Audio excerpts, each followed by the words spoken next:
So imagine, right, an auditor just walking right into the headquarters Yeah. of the most powerful empire on Earth. Yeah. Just slamming a ledger on the emperor's desk and demanding that they prove they actually built the planet. Like literally asking for the receipts on the Earth itself. Exactly. And when the ruler, stammers and doesn't know what to say, the auditor just points out the window at the rivers, the mountains, the weather systems, Right. and says basically, since you didn't engineer a single piece of this, what exactly gives you the right to claim absolute sovereignty over the people who rely on it? Which is such a massive audacity, right? That's the sheer scale of what we are unpacking in today's deep dive. It really is, because for centuries, the text we are looking at has been, frankly, entirely misread. I mean, it is almost always treated as a very quiet, passive prayer. Yeah, beautiful, serene hymn. The kind of thing you see inscribed in calligraphy behind museum glass somewhere. Right, safely locked away. But today, we're taking a deep dive into Quranic, verses 27.60 through 64. And for you listening, if you're the kind of person who wants to bypass the comforting summaries and get straight to the structural architecture of power, this is for you. Absolutely. We are looking at this through a highly specific, strictly rational lens. We're actually utilizing a genuinely groundbreaking lecture from October 1987. Yeah, part of the Tulu-Islam Digital Audio Archives.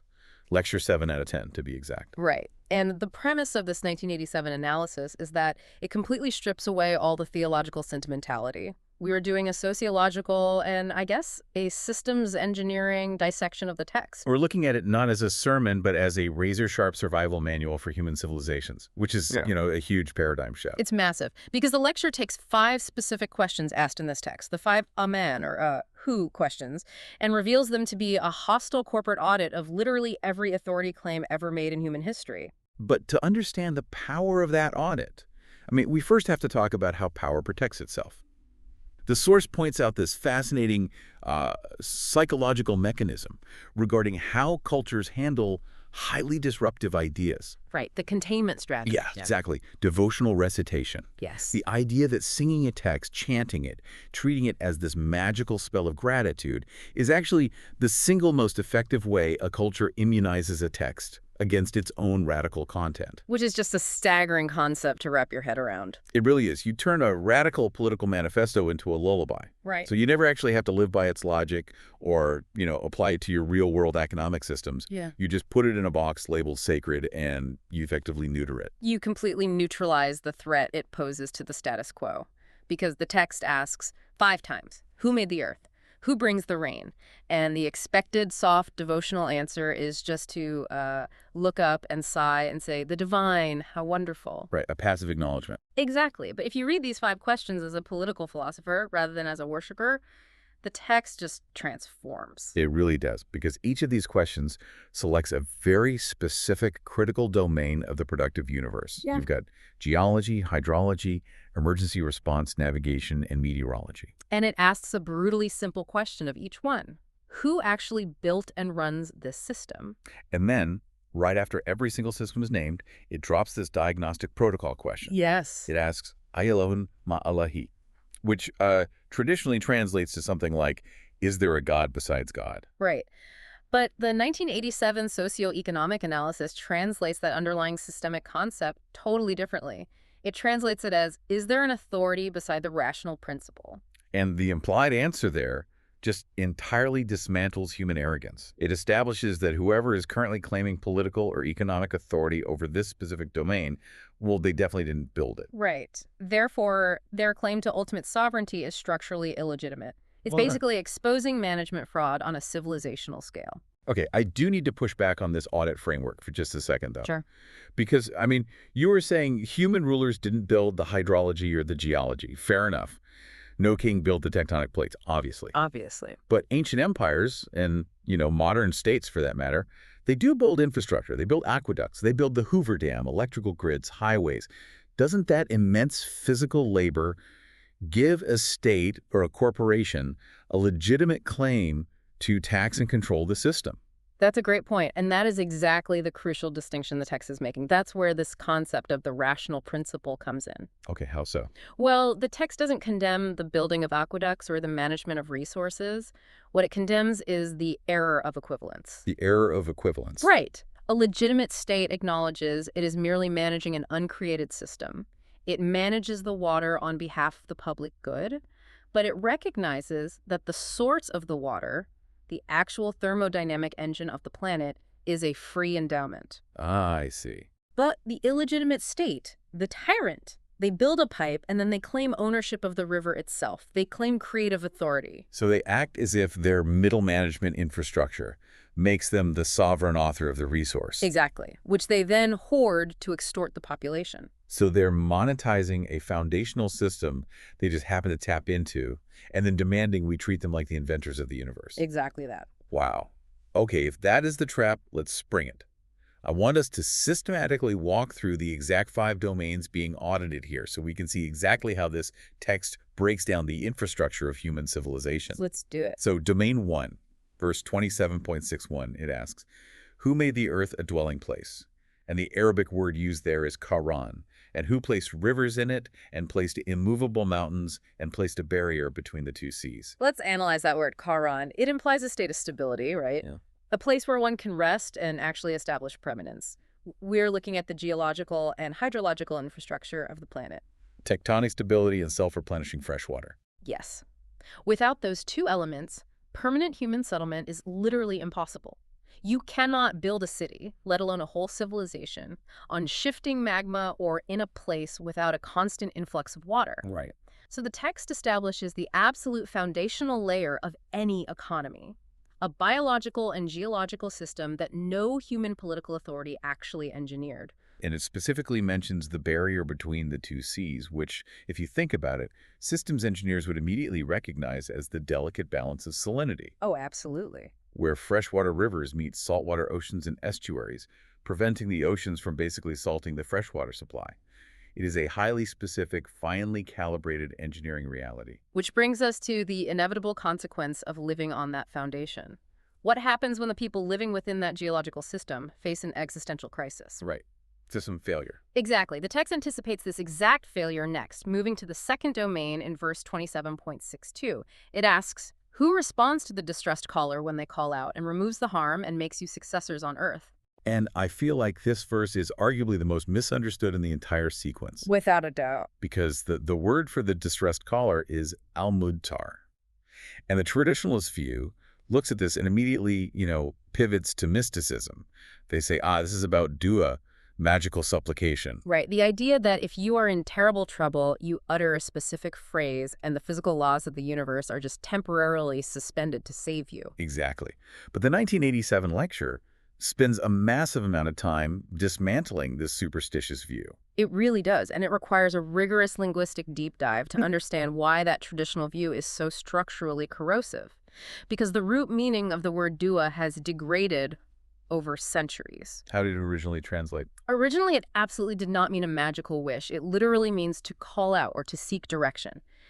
Picture a lost traveler in a vast, dark desert. Okay. They don't know where the oasis is. They yell out, seeking a guide, seeking orientation. It's a physical, highly practical cry for a navigational solution. It is not a wizard casting a spell. That makes so much more sense.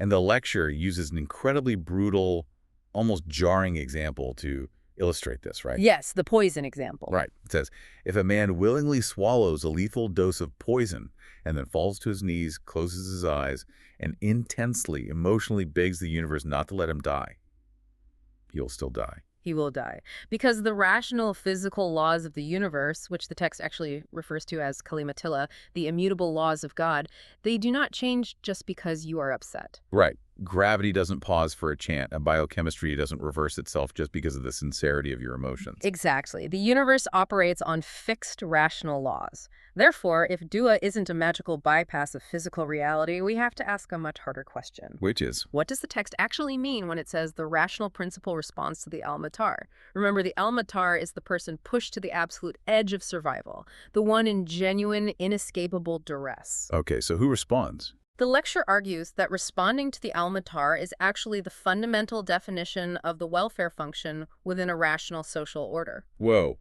Wait, let me make sure I'm locking onto the mechanism here. The text isn't promising that the sky will part and magically drop food into the lap of a starving person. No. It is defining the metric of a legitimate civilization. It's saying that a legitimate state apparatus must act as the physical mechanism that responds to the distressed. Yes. If the political authority claims any legitimacy whatsoever, it has to align itself with the rational principle of preserving life. That is the exact systemic alignment. The state is the responder, and the 1987 source material shares a brilliant historical anecdote to illustrate this regarding Umar, the second caliph of early Islam. Right at the time, he was the head of a massive transcontinental state apparatus. A huge empire. And when Umar was asked to define the core duty of his office as the head of state, he didn't point to his military conquests or his taxation systems or his monuments. Which is what you'd expect an emperor to do. Exactly. Instead, he stated that his fundamental job was to ensure the cries of the distressed were answered by the state before those cries ever had to be directed toward the heavens. I really want us to dwell on the implications of that for a second, because it completely redefines political philosophy. He established a metric that is still shocking even today. He famously said that if a single dog dies of hunger on the banks of the Euphrates River, he, as the head of state, is personally responsible and will be held accountable by the law of requital. Wait, a dog? A dog. Starving on the banks of a river hundreds of miles away from the capital city of Medina. Yes. Think about the logistical reality of the Euphrates and the profound shift in statecraft that represents. He's effectively saying, if any creature in my jurisdiction is pushed to become the Al-Mutar, if they have to beg the universe for basic survival, my state has structurally failed. Exactly. The job of the state is to make supplication unnecessary by managing the system rationally. Which logically forces us to ask, how does a state actually accomplish that? How does a civilization orient itself to find those distressed people or to expand its infrastructure without just collapsing into chaos? And that brings us perfectly to the third domain in verse 27.63, epistemology and navigation. The text asks, who guides you in the darknesses of the land and sea? In a 7th century context, this is highly literal, right? Very literal. We are talking about the capacity to explore unknown territory, to establish global trade routes, to move massive fleets across the ocean. You are relying on celestial navigation. Right, you're reading the stars, the ocean currents, the wind patterns. And what is the defining characteristic of those navigational markers? You cannot bribe the stars. No. A tyrant cannot alter the position of the constellations to favor his ships over the ships of a rival. The epistemological infrastructure of the universe is universally accessible. It operates on strict, unalterable mathematics. It is a public good designed into the fabric of reality itself. Exactly. And building on that physics, we arrive at the 4th and 5th domains, rounding out verses 27.63 and 64, meteorology and the cycle of production. It asks, who sends the winds as heralds before the rain? Who initiates the productive cycle of water? I mean, just look at the sheer scale of the engineering being described here. This is the thermodynamic water cycle. You have solar radiation hitting the oceans, causing mass evaporation. Right. You have atmospheric pressure systems, the winds acting as heralds, as the text says, transporting millions of tons of desalinated water across continents, and then dropping it with precise timing on agricultural land to initiate biological life. Nobody in a boardroom designed that. No. No king sitting on a throne wrote the code for atmospheric chemistry. So we have these 5 load-bearing pillars of human civilization: geology, the emergency welfare function, navigational epistemology, and the meteorological production cycle. Yep. The text points out that the universe operates on fixed, rational laws, and human survival requires aligning with them. But how does this text mechanically expose the institutions that falsely claim to control these systems? It exposes them through a diagnostic tool the lecture calls the engine of reason. The rhetorical structure of these 5 questions serves as a philosophical dismantling device. How does the dismantling work, step by step? Let's look at the criteria established for every single one of these systems. Number 1, the system is absolutely essential for human survival. Number 2, the system was demonstrably not built by any human actor. Okay. And number 3, the crucial one, the system is currently being claimed, controlled, restricted, or taxed by a political or economic authority. So the Amon question, the who question, is basically a trap. A total trap. It is a psychological ambush for vested interests. If you are a pharaoh claiming to be the god of the Nile, or, a modern corporate monopoly claiming exclusive rights to a natural resource, you can never answer the question, who built this? truthfully, without instantly dissolving your own aura of power. Because the honest answer is always, not me, I just found it here. Exactly. And that is exactly why the protocol, Elahun Malati, is appended at the end of every single domain assessment. Right, the protocol. After establishing that the ruler didn't build the hydrology or the thermodynamics, it asks, given that you didn't build this, is there a legitimate co-claimant to authority here? And the honest assessment always yields a resounding no. Always. But history shows us that people do make those claims anyway. They build entire global empires on those false claims. They do. And the text diagnoses this specific political pathology. It reveals the existence of Qamun Yadilin, a people who commit the error of equivalence. Error of equivalence. I want to make sure we truly understand the mechanics of this error. Sure. Because to me, it's like an IT guy who figures out how to reset the routers in a massive office building. He performs a useful management function, sure. Right. But then he uses his control over that bottleneck to claim he literally invented the internet. And he starts demanding equity in every single business that operates in the building, threatening to shut off their access if they don't treat him like the creator of the digital universe. That is a perfect modern parallel. They confuse their temporary partial control of a localized bottleneck with the absolute authority of the one who designed and built the entire system. They treat management as creation. And the 1987 lecture uses this brilliant visual analogy of the thirsty man to show how absurd this is, right? Oh, the river analogy? Yes. Yes. Picture a man standing at the bank of a raging river. He is dying of thirst. He cups his hands, leans over, and just desperately yells at the water, "Jump into my mouth! Jump into my mouth!" Which is ridiculous. Completely. He can chant that all day. He can write beautiful poetry about the water jumping into his mouth. But the water is not going to defy the laws of physics. It won't leap upward. Right. He has to physically interact with the rational laws. He has to bend down, scoop the water, and lift it to his face. That analogy perfectly encapsulates the futility of trying to bypass physical labor and rational laws through mere assertion or wishful thinking. Exactly. But here is where I want to connect this to the listener's everyday reality. Isn't this error of equivalence exactly what corrupt institutions do? It is. They demand that reality bend to their unproven assertions. They act like the man yelling at the river, but instead of just being delusional, they back up their delusion with state violence or economic coercion. Right. They say, I am the sovereign provider of this water, when all they did was put a toll booth in front of the river and hire a private army. That is the exact mechanism of corruption. They enforce an unproven assertion. But here is the critical systems engineering question that the text drives toward. When a society or a state builds its entire foundation on these unproven assertions, on massive systemic management fraud, what happens structurally over time? Right, because you can't just shout at a river forever and you can't enforce a lie infinitely. Exactly. What is the long-term consequence of that fraud? And this brings us to the fourth section of our analysis, which details the actual mechanics of civilizational collapse. Yeah. The source introduces a concept called the law of requital, or mukafat An-Naml. Yes. And it frames it as an absolute inevitability, like gravity. It is not a moral judgment delivered from the clouds, it is a mechanical failure. Mukafat An-Naml is the law of cause and effect applied directly to human actions and civilizational structures. Remember, those 5 domains aren't just poetic examples, they are the load-bearing pillars of any society. Geology, hydrology, welfare, navigation, meteorology.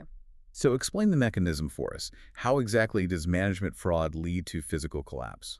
It creates what structural engineers call shear stress. Let's say a civilization's governance is actually calibrated to the rational principle. Okay. It acknowledges it didn't create these systems. It acts merely as a steward, distributing the Earth's surplus as a public good rather than hoarding it.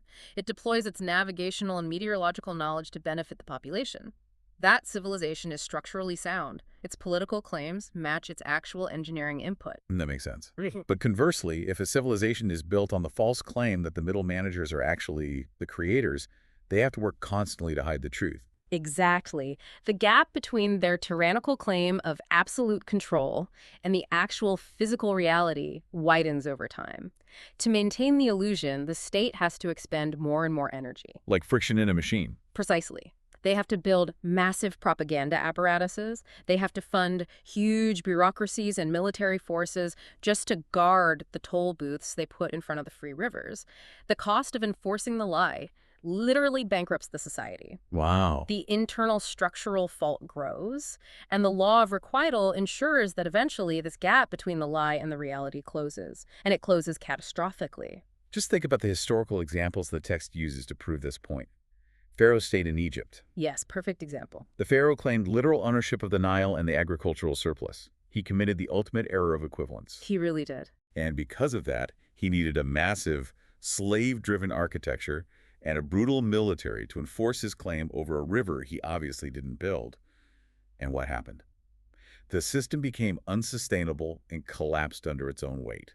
The ruins of his monuments are literally left in the sand as archaeological proof of the law of requital. And the lecture juxtaposes Pharaoh with the state of Solomon, which the text frames as highly successful precisely because it did not make false claims to creative authority. Right. Solomon's governance acknowledged the rational principle as the origin of the productive system and built its entire architecture around that acknowledgement.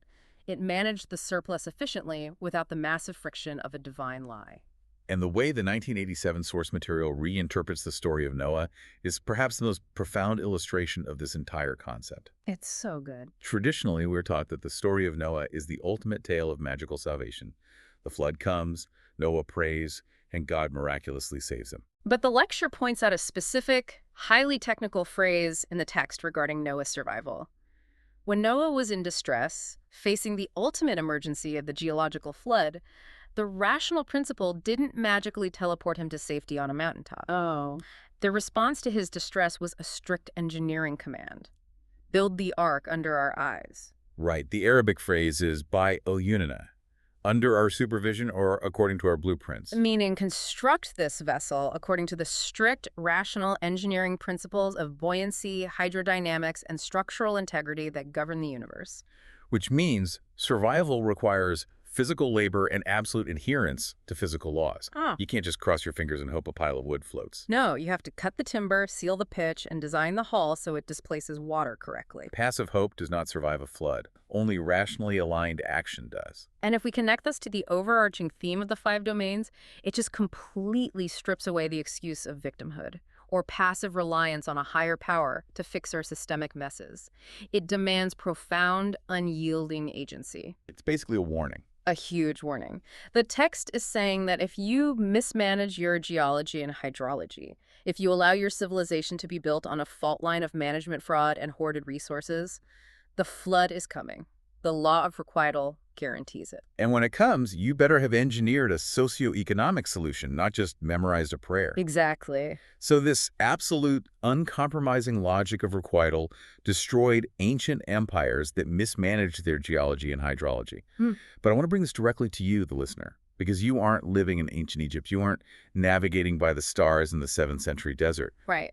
How does this exact same blueprint map onto our highly advanced, hyper-financialized modern civilization? This is where we reach the synthesis of the entire argument. Verses 27.60 through 64, as analyzed in this framework, constitute the most compressed, devastating manifesto on the relationship between genuine authority and productive capacity ever written. It operates on 2 distinct levels, right? A permanent principle and a changing application. Exactly. Let's lock in the permanent principle first. It is what we've been circling this entire time. Legitimate governance is, and always will be, merely the management of uncreated systems on behalf of the community that relies on them, according to rational principles. Okay. Any deviation from that, claiming credit for a system you inherited, taxing the productive output of a natural system you didn't build, suppressing the information that would expose your fraud, is structurally illegitimate. That is the permanent law. Mm-hmm. What changes is the technological framing. Right. The 5 domains mentioned, the mountains, the rivers, the wind, the stars, that was the 7th century CE vocabulary for productive infrastructure. But the underlying logic applies perfectly to the 21st century. We just have to update the domains. And this is where it gets incredibly relevant and, frankly, a little intimidating. Let's apply those exact same 5 An-Naml questions to our modern infrastructure. Let's do it. Question 1. Who built the fundamental underlying architecture of the internet? The foundational protocols, the original fiber optic networks that were funded by public research and tax dollars? Good question. Question 2. Who designed the atmospheric chemistry that makes global agriculture possible, and who is currently treating that atmosphere as a private dumping ground without paying the cost? Exactly. Question 3. Who engineered the fundamental genetic code, the DNA itself, that makes modern biotech, pharmaceuticals, and synthetic biology possible? And the answer to the who question is exactly the same today as it was 3,000 years ago. Always the same. No tech monopoly built the laws of physics. No Silicon Valley billionaire invented the electromagnetic spectrum. No global superpower engineered carbon-based life. Therefore, when they claim absolute ownership, when a corporation patents a gene sequence that has existed for millions of years, or when a tech giant monopolizes the digital public square and extracts a toll from every human interaction, Or when an energy company pollutes the atmospheric commons and suppresses the climate data just to maintain their power. yes, they are committing the exact same error of equivalence as Pharaoh. They are treating their temporary, localized management of a system as if they are the sovereign creators of it. And this brings us back to the psychological insight of the text. The outside world, the physical and political reality of a society, does not change until a people change their internal psychological state, their drive, their understanding of power. Think about the corporate structures you interact with every single day. Think about your internet provider, your healthcare conglomerate, the algorithms that dictate what you see. How many of them are surviving right now purely on management fraud? How many of them are just standing by the river, holding a toll booth, demanding you pay them for the water? Right. When you internalize this framework, it instantly strips the aura of invincibility away from modern monopolies. They aren't untouchable gods of the free market. They're just men committing the error of equivalence. And the political consequences always follow the exact same requital logic today as they did in the ancient world. The law of requital does not care if you enforce your lie with a bronze spear or with high-frequency trading algorithms. It's all the same to the physics. Exactly. If your societal structure is built on a massive widening gap between false claims of control and actual physical reality, the sheer stress is building. Let's bring this entire journey into focus. We started by looking at what most of the world considers a beautiful, passive prayer. A lullaby you sing to feel safe, kept behind museum glass. Yeah. But through the rigorous lens of this 1987 sociological dissection, we've revealed it as a high-energy, uncompromising audit of human civilization. We've seen how the concept of dua isn't a magical wish for the laws of physics to break, but an active, desperate call to navigate by the rational laws of the universe. We've seen that the true measure of a state is its welfare function, its ability to actually respond to the Almatar. We've examined how legitimate authority is merely a stewardship of the public good, and how anything else is a structural fault line. Right. The ruins of ancient empires are not just tourist attractions. They are the physical receipts of the law of requital. So, to you listening, look at the systems around you today. Notice who claims authority over the infrastructure you rely on. Ask yourself, are they acting as stewards of a rational principle, or are they committing management fraud? Are they actively building the ark using the engineering blueprints of reality? Or are they just claiming they own the rain while the water levels rise? It is a framework that forces you to read every headline, every corporate earnings report, and every piece of legislation through a completely different, highly analytical lens. It really is. And I want to leave you with a final thought to mull over, building directly on the mechanism of requital we've been discussing. If the law of requital, this absolute systemic gravity, guarantees that the gap between false claims of control and actual physical reality will eventually close.